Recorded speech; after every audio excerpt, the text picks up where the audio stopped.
Sandman Stories presents Chapter 2, The Story of Jang Doryung.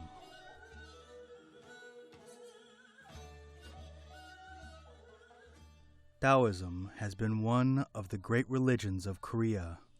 Its main thought is expressed in the phrase Sushim Yeonsung, to correct the mind and reform the nature, while Buddhism's is Myeongshim Gyeonsung, to enlighten the heart and see the soul. The desire of all Taoists is eternal life, Jangseng Bulsa. That of the Buddhists, to rid oneself of fleshly being. In the Taoist world of the Genii, there are three great divisions. The upper Genii, who live with God. The midway Genii, who have to do with the world of angels and spirits. And the lower Genii, who rule in sacred places on the earth, among the hills, just as we find in the story of Jang Doryung.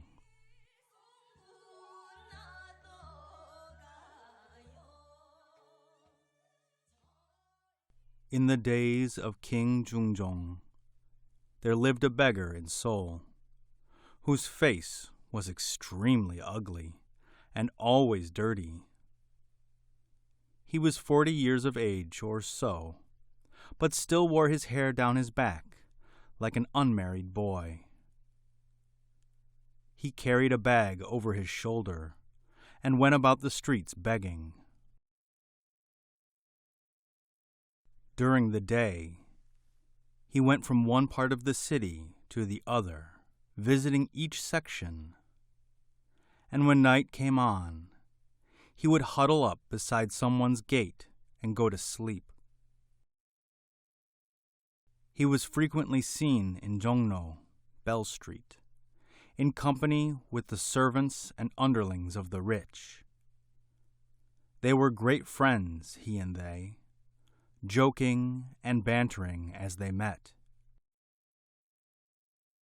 He used to say that his name was Jang, so they called him Jang Doryung, Doryung meaning an unmarried boy, son of the gentry.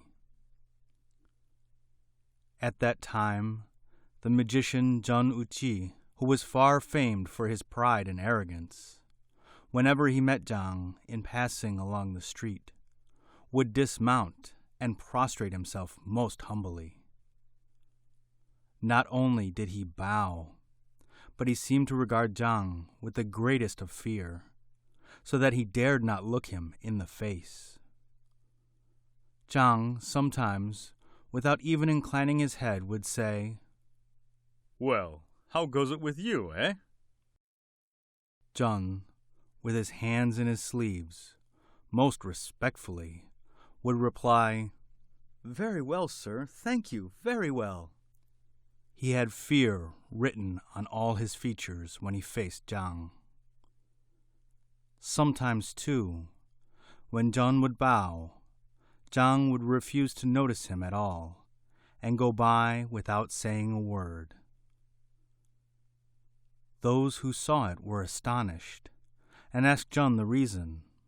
Jun said in reply, "There are only 3 spirit men at present in Joseon, of whom the greatest is Jang Doryung, the second is Jeongbuk Chang, and the third is Yoon Se-pyong.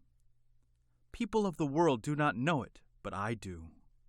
Such being the case, should I not bow before him and show him reverence?" Those who heard this explanation, knowing that Jun himself was a strange being, paid no attention to it. At that time in Seoul, there was a certain literary undergraduate in office whose house joined hard on the street. The man used to see Jang frequently going about begging, and one day he called him and asked who he was and why he begged. Jang made answer, I was originally of a cultured family of Jola province, but my parents died of typhus fever, and I had no brothers or relations left to share my lot. I alone remained of all my clan, and having no home of my own, I have gone to begging, and have at last reached Seoul. As I am not skilled in any handicraft, and I do not know Chinese letters, what else can I do? The undergraduate, hearing that he was a scholar, felt very sorry for him, gave him food and drink, and refreshed him. From this time on, whenever there was any special celebration at his home, he used to call Jang in and have him share it. On a certain day, when the master was on his way to office, he saw a dead body being carried on a stretcher off toward the water gate. Looking at it closely from the horse on which he rode, he recognized it as the corpse of Jang Doryung. He felt so sad that he turned back to his house and cried over it, saying, "There are lots of miserable people on earth, but whoever saw one as miserable as poor Jang? As I reckon the time over on my fingers, he has been begging in Bell Street for 15 years, and now he passes out of the city a dead body." 20 years and more afterwards, the master had to make a journey through South Jeolla Province. As he was passing Jiri Mountain, he lost his way and got into a maze among the hills.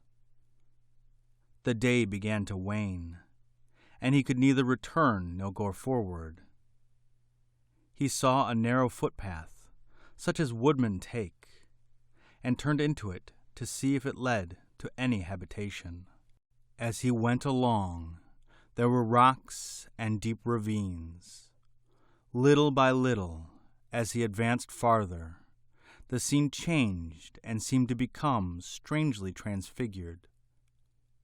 The farther he went, the more wonderful it became. After he had gone some miles, he discovered himself to be in another world entirely, no longer a world of earth and dust. He saw someone coming toward him, dressed in ethereal green, mounted and carrying a shade, with servants accompanying. He seemed to sweep toward him with swiftness and without effort. He thought to himself, "Here is some high lord or other coming to meet me. But," he added, "how among these deeps and solitudes could a gentleman come riding so?" He led his horse aside and tried to withdraw into one of the groves by the side of the way. But before he could think to turn, the man had reached him. The mysterious stranger lifted his 2 hands in salutation and inquired respectfully as to how he had been all this time. The master was speechless, and so astonished that he could make no reply. But the stranger smilingly said, "My house is quite near here. Come with me and rest." He turned, and leading the way seemed to glide and not to walk, while the master followed. At last they reached the place indicated. He suddenly saw before him great palace halls filling whole squares of space. Beautiful buildings they were, richly ornamented. Before the door, attendants in official robes awaited them. They bowed to the master and led him into the hall. After passing a number of gorgeous palace-like rooms, he arrived at a special one and ascended to the upper story, where he met a very wonderful person. He was dressed in shining garments, and the servants that waited on him were exceedingly fair. There were two children about, so exquisitely beautiful that it seemed none other than a celestial palace. The master, alarmed at finding himself in such a place, hurried forward and made low obeisance, not daring to lift his eyes.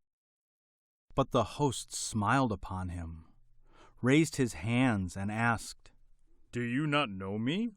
Look now."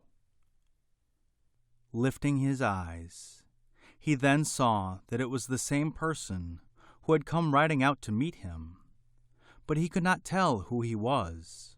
"I see you," said he, "but as to who you are, I cannot tell." The kingly host then said, "I am Jang Doryung. Do you not know me?" Then, as the master looked more closely at him, he could see the same features. The outlines of the face were there, but all the imperfections had gone, and only beauty remained. So wonderful was it that he was quite overcome. A great feast was prepared, and the honored guest was entertained. Such food, too, was placed before him as was never seen on earth. Angelic beings played on beautiful instruments and danced as no mortal eye ever looked upon. Their faces, too, were like pearls and precious stones. Jang Doryung said to his guest, "There are 4 famous mountains in Korea in which genii reside. This hill is one. In days gone by, for a fault of mine, I was exiled to earth. And in the time of my exile, you treated me with marked kindness, a favor that I have never forgotten. When you saw my dead body, your pity went out to me. This, too, I remember. I was not dead then. It was simply that my days of exile were ended, and I was returning home. I knew that you were passing this hill, and I desired to meet you and thank you for all your kindness. Your treatment of me in another world is sufficient to bring about our meeting in this one." And so they met, and feasted in great joy and great delight. When night came, he was escorted to a special pavilion where he was to sleep. The windows were made of jade and precious stones, and soft lights came streaming through them, so that there was no night. "My body was so rested, and my soul so refreshed," said he, "that I felt no need of sleep." When the day dawned, a new feast was spread, and then farewells were spoken. Jang said, "This is not a place for you to stay in long. You must go. The ways differ of we genii and you men of the world. It will be difficult for us to ever meet again. Take care of yourself and go in peace." He then called a servant to accompany him and show the way. The master made a low bow and withdrew. When he had gone but a short distance, he suddenly found himself in the old world with its dusty accompaniments. The path by which he came out was not the way by which he entered.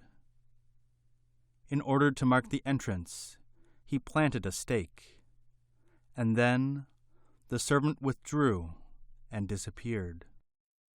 The year following, the master went again and tried to find the citadel of the genii, but there were only mountain peaks and impassable ravines, and where it was he could never discover.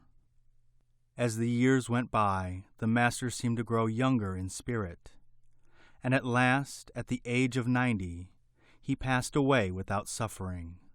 "When Jang was here on earth, and I saw him for 15 years, said the master.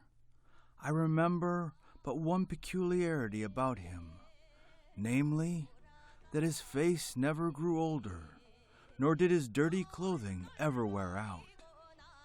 He never changed his garb, and yet it never varied in appearance in all the 15 years. This alone would have marked him as a strange being, but our fleshly eyes did not recognize it." The end.